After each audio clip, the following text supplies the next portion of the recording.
So hey good morning guys, this is Rahul. आज मैं आपके साथ शेयर करने वाला हूँ अपनी एसीएल जर्नी में, जो हालांकि मेरे साथ हुई है। तो कई लोग ऐसे हैं जो एसीएल के बारे में या किसी भी अपनी चोट के बारे में लापरवाह हो जाते हैं, उनमें से मैं भी एक हूँ। या फिर मैंने काफ़ी वीडियो देखी यूट्यूब पे जब मेरे को ये चोट लगी थी एसीएल की, कि मुझे कहाँ से हेल्प मिल सकती है, किस तरीके की मदद मिल सकती है और क्या क्या मदद मिल सकती है। मैंने यूट्यूब पे वीडियोस देखी, कई वीडियोस में मेरी हेल्प भी करी, बट कई बार मेरे को उसमें वो चीज़ें नहीं मिल सक पा रही थी जो मेरे को चाहिए थी, या जो मेरे अंदर एक आत्मविश्वास जगा सके कि हाँ यार, इस वीडियो को देख के मेरे अंदर एक उम्मीद की किरण जागी, मेरे अंदर हौसला मिले। ऐसी मेरे को कोई वीडियो नहीं मिली, तो मैं अपनी जर्नी आपके साथ शेयर करने जा रहा हूँ। तो सबसे पहले 17 मई को मेरे को ये चोट लगी थी पार्क में अपने बच्चों के साथ घूमते हुए या खेलते हुए, आप समझ लीजिए। कीचड़ में मेरा पैर फिसला, पैर मुड़ गया, कट की आवाज़ आई, काफ़ी दर्द हुआ। अपने घर पहुंचा उस चोट के बाद। तो 2 या 3 दिन तो मैंने ध्यान नहीं दिया कि चलिए कोई मोच है या हो सकता है कुछ वैसे स्प्रेन आ गया हो। लेकिन जब 2 या 3 दिन के बाद भी मेरे पाँव सीधा नहीं हो रहा था, मुझे काफ़ी दर्द हो रहा था, तब मैंने एक डॉक्टर से सलाह लेने की सोची। तो सबसे पहले मैं अपने घर के पास ही डॉक्टर के पास गया, उनको दिखाया। उन्होंने मेरे को एक्सरे वगैरह जो है वो दिया। उन्होंने मेरे को आगे बोला कि, तो जब मैंने डॉक्टर से अपनी सलाह ली, डॉक्टर ने मेरे को एक्सरे के लिए सजेस्ट किया। एक्सरे के बाद उन्होंने मेरे को बताया कि आपका जो पीसीएल है वो आपका टूट गया है, और मतलब काफ़ी डैमेज है। मेनिस्कस भी टूट गया है, पीसीएल भी टूट गया है।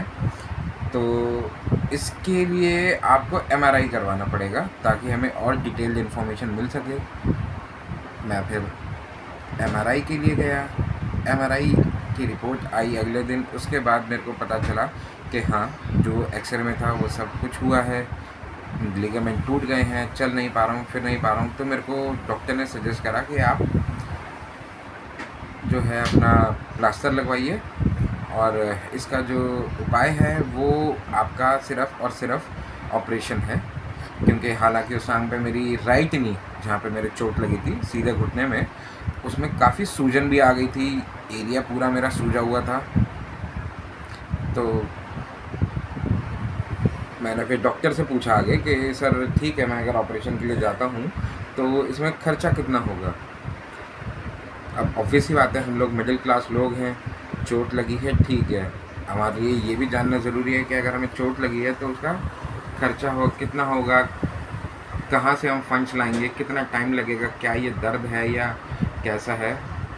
तो डॉक्टर ने मेरे को तकरीबन 3 या 3.5 लाख का खर्चा बताया था, और उन्होंने ये भी बताया था कि आप चाहें तो किसी एनजीओ वगैरह के पास भी जा सकते हैं, तो खर्चा थोड़ा कम हो जाएगा।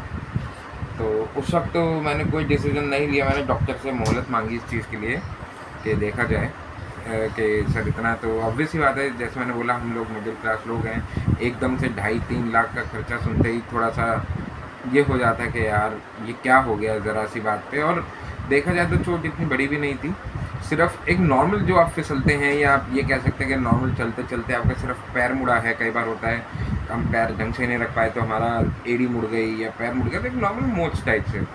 उस टाइम पे दिमाग में इतना मेरे आया ही नहीं कि यार ये ऐसी इंजरी है या वैसी इंजरी है। मैं घर गया, मैं अपनी वाइफ के साथ बैठा, हमने आगे डिस्कस करा। तब मेरी वाइफ ने मेरे को बोला कि एक काम करते हैं, एक सेकंड ओपिनियन भी लेते हैं। ये अभी जो मैंने हालांकि डॉक्टर दिखाया है, ये भी अच्छे डॉक्टर थे, अपोलो में थे वो, और ये घर के पास ही थे। उसके बाद मैंने राय ली, इधर उधर दोस्तों से बात करी। मेरे एक दोस्त का भी एक्सीडेंट हुआ था, उनसे बात करी। तो उन्होंने मेरे को नाम सुझाया सबसे पहले सफदरजंग का। दिल्ली में है सफदरजंग हॉस्पिटल, दिल्ली के लोग जानते हैं और कई लोग भी इसे जानते हैं। सफदरजंग एक बहुत ही बेहतरीन सरकारी हॉस्पिटल है। हालांकि यहाँ पे भीड़ बहुत है। मैं गया, ऑनलाइन अपॉइंटमेंट ली। ऑनलाइन अपॉइंटमेंट के बारे में भी आपको मैं बताऊंगा कि इनमें क्या फ़र्क होता है, ऑनलाइन में ऑफ़लाइन में कैसे आप अपॉइंटमेंट ले सकते हैं। ये सब हम आगे की वीडियोस में बाद में डिस्कस करेंगे। फ़िलहाल हम लोग एसीएल पे कॉन्सेंट्रेट करते हैं, चोट पे। तो जब मेरे पास सफदरजंग गया काफ़ी भीड़ थी, अपना अपॉइंटमेंट लिया ऑर्थोपेडिक्स डिपार्टमेंट में। डॉक्टर के पास गया, उनको रिपोर्टें दिखाई अपनी, सब कुछ एमआरआई की, एक्सरे की, ये सब वगैरह दिखाया। अब वहाँ जाने के बाद मुझे पता चला कि जिस डॉक्टर को मेरे को देखना है, ये बात मैं आपको बता रहा हूँ मई में, तो वो डॉक्टर जो है उस वक्त छुट्टियों पे थे, यानी 17 मई को मेरे को चोट लगी थी। 19 या 20 तारीख को मैं हॉस्पिटल चला गया था सफदरजंग, तो 20 मई को मेरे को पता चला, मतलब हालांकि 3 या 4 दिन बाद ही मेरे को पता चला कि जिस डॉक्टर को मैं दिखाने चाहता हूँ वो अभी है नहीं, और वो 15 जून के बाद वापस आएंगे हड्डियों के डिपार्टमेंट में। तो उस दौरान तो मैं घर आ गया, लेकिन मेरे दर्द बहुत था, मैंने और भी ऑप्शन देखे। तब एक बातचीत के दौरान मुझे पता चला स्पोर्ट्स इंजरी सेंटर के बारे में। तो स्पोर्ट्स इंजरी सेंटर ये भी सफदरजंग के अंदर है, ये कॉमनवेल्थ के दौरान बनाया गया था खिलाड़ियों के लिए। हालांकि अब ये स्पोर्ट्स इंजरी सेंटर के नाम से सफदरजंग के अंदर आता है, और लोगों को बहुत ये वो है कि यार ये स्पोर्ट्स मैन इसमें जा सकते हैं, या जो खिलाड़ी हैं या जो सरकारी हैं, ऐसा नहीं है दोस्तों। स्पोर्ट्स इंजरी सेंटर आपका स्पेशली ऑर्थोपेडिक्स का है। आप चाहे सरकारी नौकरी में हो, आप चाहे खिलाड़ी हो, प्राइवेट हो, रोज़मर्रा का काम कर रहे हो, आप दिल्ली से हो या दिल्ली से बाहर हो, आप जा सकते हैं। वहाँ पे भी आप अपॉइंटमेंट लेके जा सकते हैं, ऑफलाइन भी जा सकते हैं, मतलब आपको वहाँ पे अपॉइंटमेंट मिल जाएगी वहाँ पे जाके। तो मैं फिर उसके एक हफ्ते बाद मैं स्पोर्ट्स इंजरी सेंटर गया। स्पोर्ट्स इंजरी सेंटर में मैंने दिखाया तो मेरे को डॉक्टर मिले बहुत बेहतरीन। उन्होंने मेरी सारी रिपोर्टें देखी, सब कुछ देखा। उन्होंने भी मेरे को यही सजेस्ट करा कि आपका ACL है, PCL है और मेनिस्कस है। उन्होंने मेरा डॉपलर टेस्ट करवाया। डॉपलर टेस्ट क्या होता है दोस्तों? डॉपलर टेस्ट में आपके पैर की जो नसें हैं उसमें देखा जाता है कि आपकी नसें कहाँ से ब्लॉक है, कहाँ से नहीं है। मतलब जब आप ACL के लिए जाएंगे आपकी बहुत सारे चेकअप्स होंगे, जिसमें से ECG आप समझ लीजिए, MRI और डॉपलर, बीच में आपके एक्सरे वगैरह भी होंगे और ब्लड टेस्ट वगैरह, मतलब बहुत कुछ है इसमें। वो अगर आप जानना चाहते हैं तो आप कमेंट में डालिएगा, मैं आपको हर एक के बारे में बताऊंगा कि आपको कौन सा टेस्ट होगा, किस किस चीज़ का होगा, और उन टेस्टों का फ़ायदा क्या होता है या उन टेस्टों को करवाया क्यों जाता है। तो आगे शुरू करते हैं। तो जब ये सब चीज़ें हुई, डॉक्टर ने मेरी रिपोर्ट्स वगैरह देखी, तो मुझे उन्होंने सजेस्ट कर दिया कि आपकी सर्जरी होगी, और सर्जरी में टाइम लगेगा आपका, आप रिपोर्टें करवाइए। अच्छा, उसके एक हफ़्ते बाद जब मैं अपनी रिपोर्ट्स वगैरह ये सब करवा के गया, रिपोर्ट्स वगैरह चेक करने के बाद उन्होंने मेरे को भेजा PAC में। PAC होता है प्री एनेस्थेटिक क्लियरेंस। ये वो डिपार्टमेंट है, एनेस्थीसिया का डिपार्टमेंट, जो आपकी सारी रिपोर्टें देख के आपको क्लियरेंस देता है। इन्होंने मेरी सारी रिपोर्टें देखी। उस दौरान मेरी रिपोर्ट में एक शुगर और एक कार्डियोलॉजी बोले तो आप BP से इसको लगा सकते हैं, दिल की धड़कन या BP। ये दो चीज़ें मेरी PAC में बहुत ज़्यादा आई थी। शुगर मेरा तकरीबन 250 से 300 के आसपास आया था, और जो मेरा कार्डियोलॉजी की BP आप समझ सकते हैं, वो था मेरा समवेयर अराउंड 167/120, मतलब बहुत हाई BP था, हाइपरटेंशन। और ये सब चीज़ें मेरे लिए अभी बिल्कुल नहीं थी। तो उन लोगों ने मेरे को अपना टाइम दिया कि आप एक काम करिए, आप सफदरजंग हॉस्पिटल जाइए, वहाँ पे आप अपना चेकअप करवाइए, क्लियरेंस लेके आइए। तो दोस्तों इसमें क्या होता है, जब आप स्पोर्ट्स इंजरी सेंटर में अपना इलाज करवा रहे होते हैं और आपकी शुगर या BP या कुछ भी ऐसी रिपोर्ट में एबनॉर्मेलिटीज़ आती हैं, अब क्योंकि स्पोर्ट्स इंजरी सेंटर जो हॉस्पिटल है ये सिर्फ हड्डियों का हॉस्पिटल है, चेकअप्स यहाँ पे भी होते हैं, MRI यहाँ पे भी होती है, एक्सरे यहाँ पे भी होते हैं, लेकिन जिस तरीके से मेरा था कार्डियोलॉजी का और शुगर की क्लियरेंस, ये स्पोर्ट्स इंजरी सेंटर में नहीं होता। उसके पीछे ही सफदरजंग का सुपर स्पेशलिटी ब्लॉक है, उसे SSB सफदरजंग कहते हैं। वहाँ पे उन्होंने मेरे को भेजा। फिर वहीं पे अगले दिन से वही चीज़, अपॉइंटमेंट लिया, पेपर लिया, डॉक्टर को दिखाया, डॉक्टर ने मेरी सजेस्ट करा। तो कार्डियोलॉजी की तो मेरी 1 या 2 विजिट में हो गई थी, हालांकि 1 हफ्ते का गैप था। कार्डियोलॉजी मेरे ख्याल से मेरी एक बार उन्होंने देखा, और अगले हफ्ते बुला के उन्होंने मेरा जब BP वगैरह चेक करा तो उन्होंने उस दिन मेरे को क्लियर कर दिया। अब बात आई शुगर की। अब शुगर जब मेरा टेस्ट हुआ तो मेरा HbA1c निकला 11। अगर आप HbA1c के बारे में जानना चाहते हैं तो ये शॉर्ट में बता देता हूँ। आपकी 3 महीने की शुगर का एवरेज होता है। जब आप 3 महीने की शुगर का एवरेज निकालते हैं तो 6.5 होना चाहिए या उससे कम, तो आप एक हेल्दी आदमी माने जाते हैं कि आपको शुगर नहीं है या कुछ नहीं है।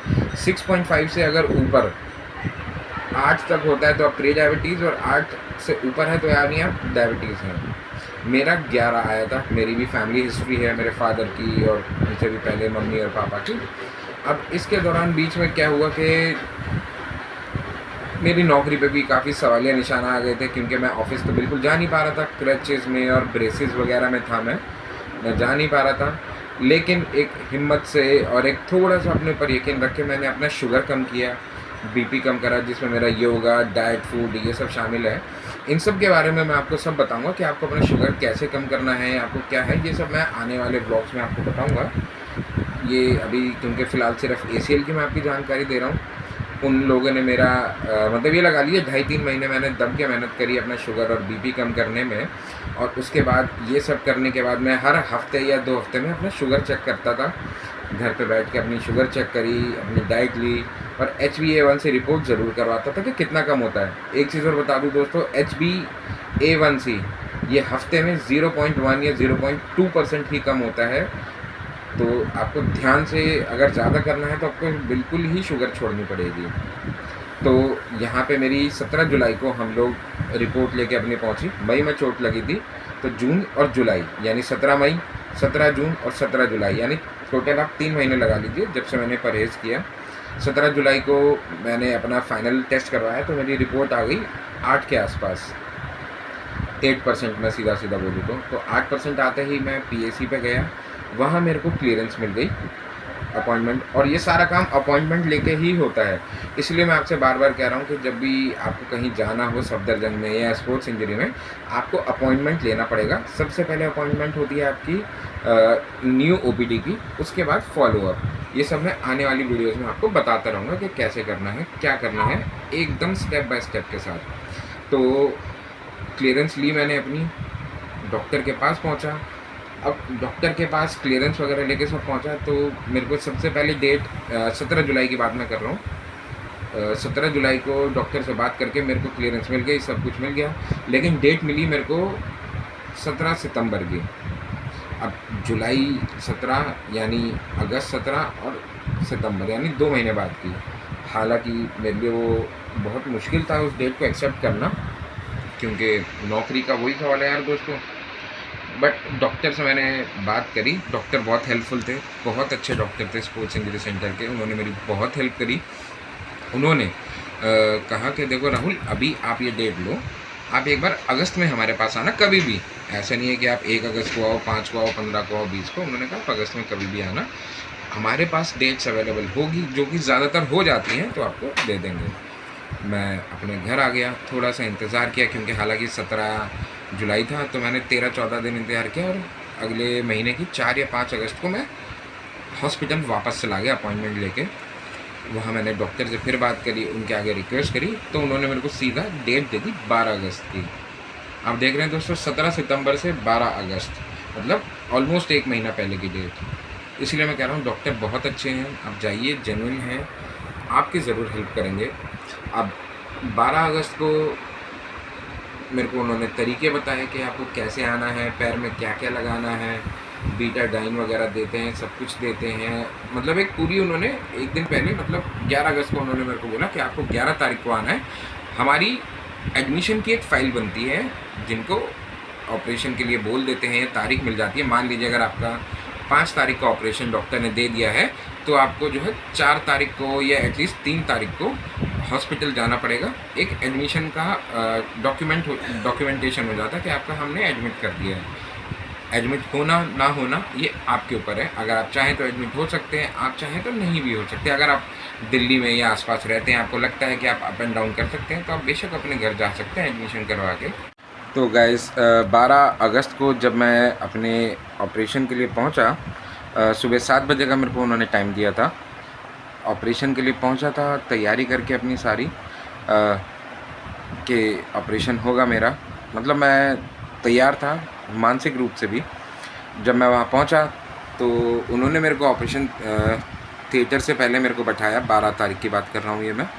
मेरे को बैठाया, मुझे बीटाडाइन लोशन लगवाई जो आपको एक रात पहले और एक दिन बाद भी आपको लगती है ऑपरेशन पे। तो उन्होंने मेरे को वहाँ बैठाया और बोला कि आप इंतज़ार करिए, क्योंकि आरजे उसी दौरान आरजे मेडिकल में एक बहुत ही दुर्भाग्यपूर्ण घटना हुई हमारी एक बहन के साथ, जिसकी वजह से डॉक्टरों में जो है वो काफ़ी गुस्सा कहूँ या एक न्याय के लिए पूरा देश खड़ा हुआ उस बहन के लिए जो उसके साथ गलत हुआ। मैं जानता हूँ कि बहुत सारे लोग जानते होंगे इस आरजी कार मेडिकल कॉलेज के बारे में, जो एक डॉक्टर बहन के साथ हुआ। वो डॉक्टर जो हमें ज़िंदगी देते हैं, हमारे लिए 24-24, 36-36 घंटे बेचारे अपनी नौकरी कर रहे हैं। उस दौरान स्ट्राइक हुई तो मुझे जो है उन्होंने बोला कि अभी हमारे पास स्टाफ नहीं है, तो आपकी सर्जरी जो है पोस्टपोन होगी और कोई आइडिया नहीं है कब तक होगी। इंसानियत के नाते हम भी दर्द समझते हुए हमने भी कहा ठीक है। 2 हफ्ते ऑलमोस्ट मेरा वेट रहा और 22 अगस्त को ये खबर आई कि ये जो डॉक्टर्स की स्ट्राइक है वो टूट गई है। तो 23 तारीख को मेरे को हॉस्पिटल जाना है और 24 तारीख को मेरी सर्जरी होगी। मतलब वही प्रोसीजर जो 11 तारीख का था वही रिपीट होगा। मैं गया, मेरा ऑपरेशन हुआ, सक्सेसफुल रहा, सब कुछ ठीक हुआ। ऑपरेशन में मेरी थोड़ी घबराहट मुझे हो गई थी कि किस तरीके से होगा या क्या होगा। तो दोस्तों मेरा बीपी बढ़ गया था और बड़े बीपी के साथ आपका कभी ऑपरेशन नहीं होता। तो हमेशा धैर्य रखें, घबराएं नहीं। सबसे पहले तो आपका बीपी होगा, नापा जाएगा, अगर आप होगा तो आपका ऑपरेशन खामखा डिले होगा, तो कोई घबराने की ज़रूरत नहीं है। जब आप इतना बड़ा डिसीज़न आप लोग ले सकते हैं कि आप लोग उस पर ऑपरेशन के लिए जा रहे हैं, वो आपके फ्यूचर के लिए ही है, तो आप घबराएं ना, बिल्कुल आप ऑपरेशन के लिए जा सकते हैं। हालांकि मेरा जो ऑपरेशन हुआ जैसे भी हुआ बहुत अच्छा था, डॉक्टर बहुत अच्छे थे, सब कुछ उन्होंने वीडियो पे दिखाया। ऑपरेशन के 2.5-3 घंटे बाद मेरे को उन्होंने वार्ड में शिफ्ट करा। बीच में हालांकि एनेस्थीसिया की वजह से आपको काफ़ी ठंड भी लगती है।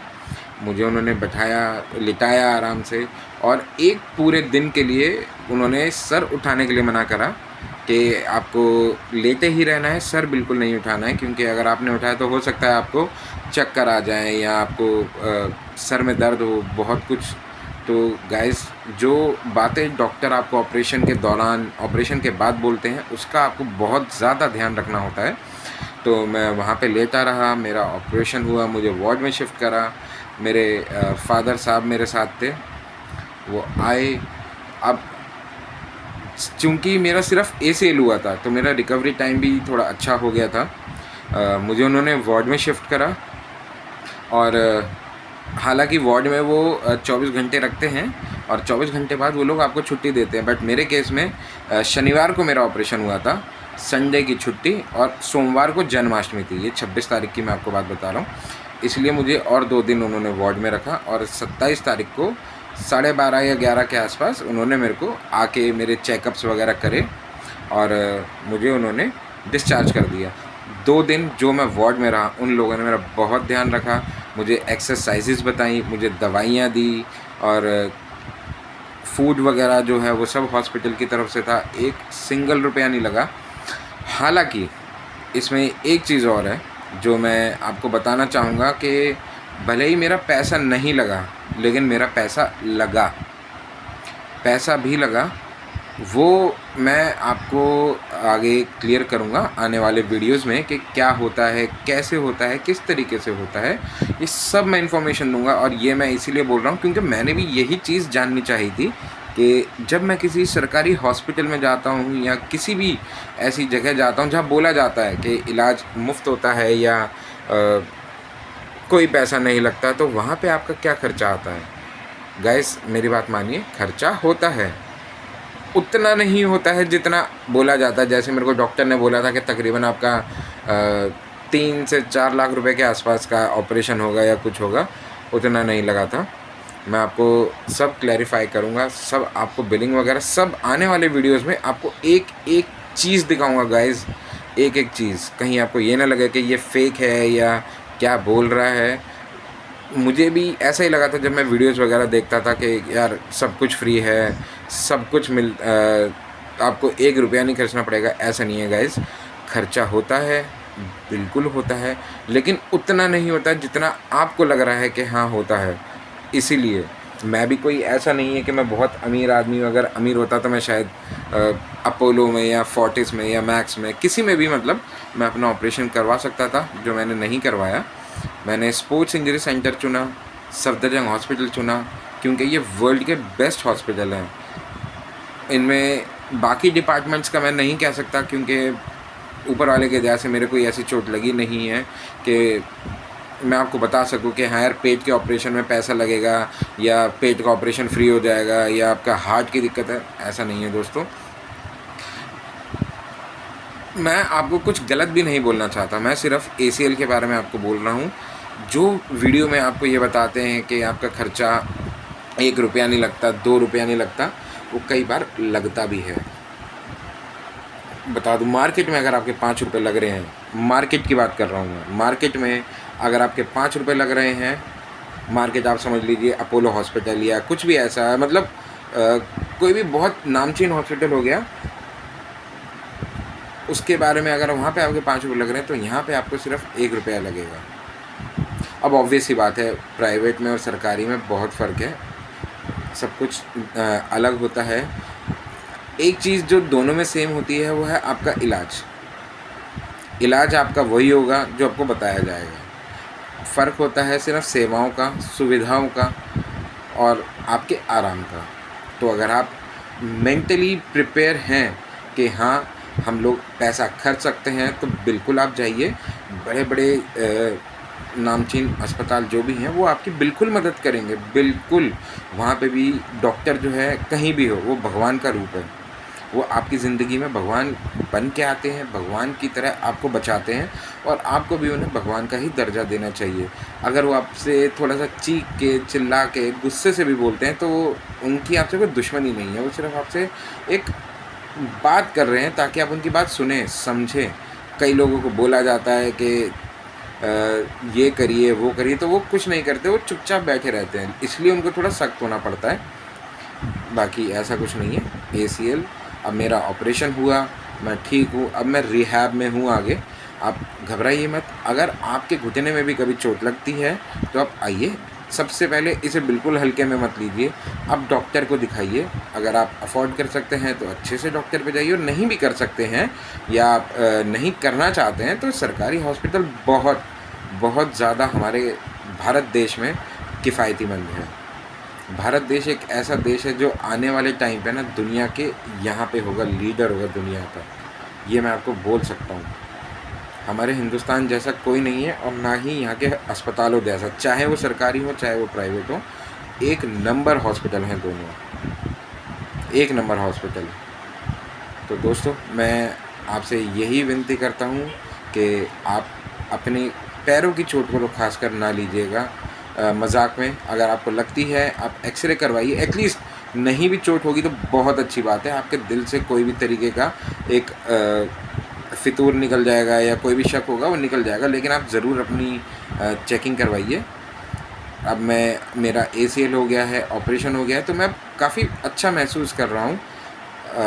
मेरे को धीरे धीरे टाइम लगेगा थोड़ा ठीक होने में, बट आई एम श्योर कि हाँ हो जाएगा। तो मैं आपसे भी ये गाइस ये कहना चाहूँगा, आप अपना करवाइए। और अगर आपको कोई भी सवाल हो आप ज़रूर मेरे कमेंट में लिखिएगा, किसी भी तरीके के बारे में। आपको ऑनलाइन क्या स्टेप फॉलो करने पड़ते हैं उसके लिए, या आपको कितना खर्चा आता है, किस तरीके का खर्चा आता है और कहाँ कहाँ पे खर्चा आता है, इस चीज़ की मैं बात कर रहा हूँ। हॉस्पिटल सरकारी है, फ्री है, लेकिन अब जैसे मेरे पैर में स्क्रू और फाइबर टेप लगा, उसका पैसा लगा। अगर आपको उसके बारे में जानना है तो मैं उसके लिए अगली वीडियो अपनी बनाऊंगा कि इस हिसाब से मेरा खर्चा हुआ था। मार्केट में यही चीज़ें तकरीबन 80-90 हज़ार रुपये की हो रही थी, और मेरी जो हुई है वो इससे बहुत ज़्यादा कम हुई है। तो यही मैं आपसे कह रहा हूँ कि जिस तरीके से आप लोग चाहें, आप चाहें तो प्राइवेट में जा सकते हैं, प्राइवेट में भी कोई दिक्कत नहीं है। मेरे को अभी ऑपरेशन हुए 27 24 अगस्त को मेरा ऑपरेशन हुआ था। और आज जो मैं ये वीडियो बना रहा हूँ, आज तारीख है 7 सितंबर। तो 7 सितंबर को जब मैं ये वीडियो बना रहा हूँ, मेरे को ऑलमोस्ट 2 हफ्ते होने को आए हैं। 9 तारीख को मेरे टाँके कटेंगे, जो कि 2 हफ्ते बाद कटते हैं। तो 9 तारीख को मेरे टाँके कटेंगे, उसका भी मैं आपके साथ अपना अनुभव शेयर करूँगा, कैसा था क्या था। और आने वाले टाइम में मैं आपको अपनी कुछ इसी वीडियो में मैं आपको थोड़ी सी अपनी पिक्चर्स भी शेयर करूँगा कि ACL में ऑपरेशन में क्या क्या हुआ था, मुझे कैसे लेटना पड़ा था, क्या हुआ, सब कुछ। तो दोस्तों मिलते हैं अपनी आगे की आने वाली वीडियोस में, और अपना प्यार देने के लिए थैंक यू। कोई भी सवाल हो, कोई भी मतलब कोई भी, जो मैं जवाब दे पाऊँगा मैं आपको ज़रूर रिप्लाई करूँगा अपने आने वाले ब्लॉग्स में, या फिर उसी कमेंट के नीचे। तो दोस्तों आप शेयर करिए, लाइक करिए और सब्सक्राइब करिए। और हाँ, मेरे को ज़रूर बताइएगा कि मेरा ब्लॉग कैसा लगा आपको, ACL की मेरी जर्नी के बारे में।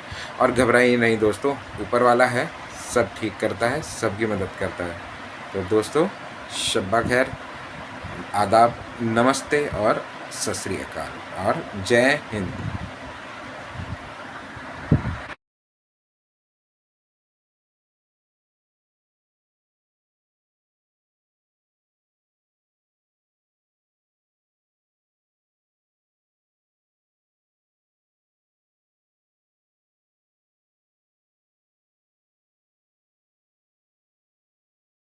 इंजेक्शन